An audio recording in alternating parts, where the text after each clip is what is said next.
Assalamualaikum warahmatullahi wabarakatuh. Salam sejahtera untuk kita semuanya. Salam Om Swastiastu, Namo Buddhaya, salam kebajikan, salam rahayu. Mari kita ngaji makrifat dengan uraian ilmiah dan presisi tinggi. Baik, pada kesempatan ini saya akan menyampaikan tentang pintu dan kuncinya surga sesuai dalam lagu qasidah yang syairnya, pintunya surga la ilaha illallah, kunci pembukanya Muhammadur Rasulullah. Teguhkan dalam hati, kuatkan iman suci ini, janganlah sampai goyah selama hidup sampai mati, dan seterusnya. Jadi surga itu di akhirat, ya, tidak dipengaruhi oleh ruang dan waktu. Makanya pintunya itu adalah la ilaha illallah, ya.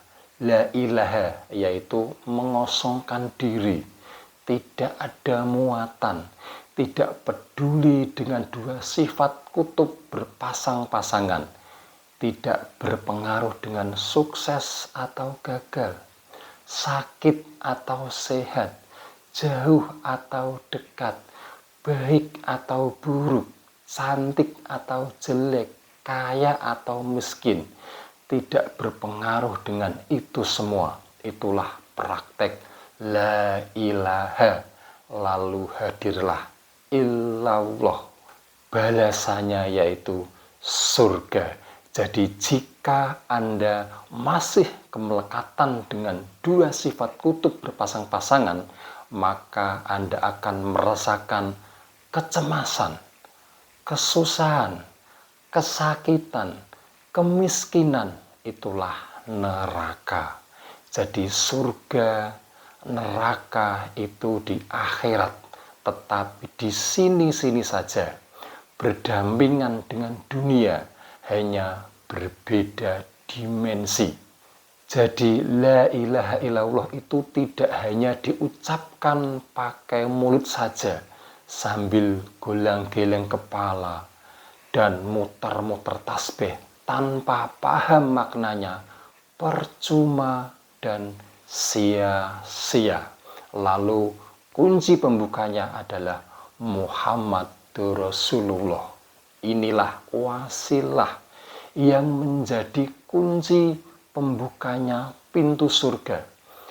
Agar bisa menemukan Muhammadur Rasulullah, saudara harus paham perbedaan antara Muhammad Rasulullah dan Muhammad bin Abdullah. Selama dogma Anda masih melekat sangat erat, menganggap bahwa Muhammad Rasulullah itu Nabi Muhammad bin Abdullah, maka Anda tidak mungkin bisa menemukan kunci pembukanya pintu surga. Karena Nabi Muhammad yang sudah wafat 1400 tahun lalu sudah tidak akan kembali ke dunia lagi. Tetapi yang kekal abadi, tidak pernah mati, adalah kerasulannya, isi dadanya yang diestafetkan kepada ulama warasatul anbiya. Sesuai dalam surah Al-Ahzab ayat 40, Muhammad itu bukanlah bapak dari seseorang di antara kamu, tetapi dia adalah utusan Allah. Jadi ayat ini ditegaskan bukan sosok manusia, tetapi utusan Allah, ya. Kalau pada saat itu kurang lebih 570 Masehi, Muhammad bin Abdullah sebagai pembawa utusan, iya, itulah yang disaksikan dalam syahadat Rasul pada masa itu. Jadi semua manusia itu berhak bersaksi sendiri dengan utusan Allah. Muhammadur Rasulullah itulah kunci pembuka pintu surga. Kalau sekitar awal tahun Masehi, pada masa kerasulan Isa, maka Muhammad Rasulullah adalah Nabi Isa. Itulah syahadat Rasul yang disaksikan. Lalu pada sekitar 1300 sebelum Masehi, pada masa kerasulan Musa, maka Muhammad Rasulullah adalah Nabi Musa. Itulah syahadat Rasulnya yang disaksikan. Kemudian pada sekitar 1996 sebelum Masehi, pada masa kerasulan Ibrahim, maka Muhammad Rasulullah adalah Nabi Ibrahim. Itulah syahadat Rasulnya yang disaksikan. Lalu pada sekitar 5872 sebelum Masehi, pada masa kerasulan Adam, maka Muhammad Rasulullah adalah Nabi Adam. Itulah syahadat Rasulnya yang disaksikan. Lalu bagaimana setelah Nabi Muhammad wafat? Sudah jelas penerusnya adalah ulama warasatul anbiya, ulama pewaris Nabi. Tentunya ada penunjukan secara estafet. Siapa yang ditunjuk Nabi pada masa itu? Sayyidina Abu Bakar.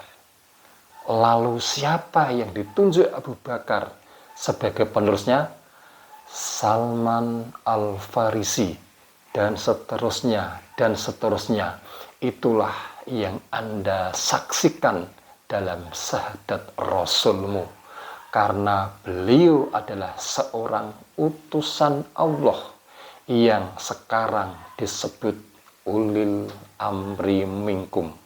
Lalu siapakah kunci pembuka pintu surga saat ini? Yang jelas ada di Tarekat Naqsabandiyah Qooliyah Nusantara. Berpegang teguhlah, ikuti sistemnya sampai mati. Demikian yang saya sampaikan. Ilahi anta maksudi wariduka matlubi. Wassalamualaikum warahmatullahi wabarakatuh.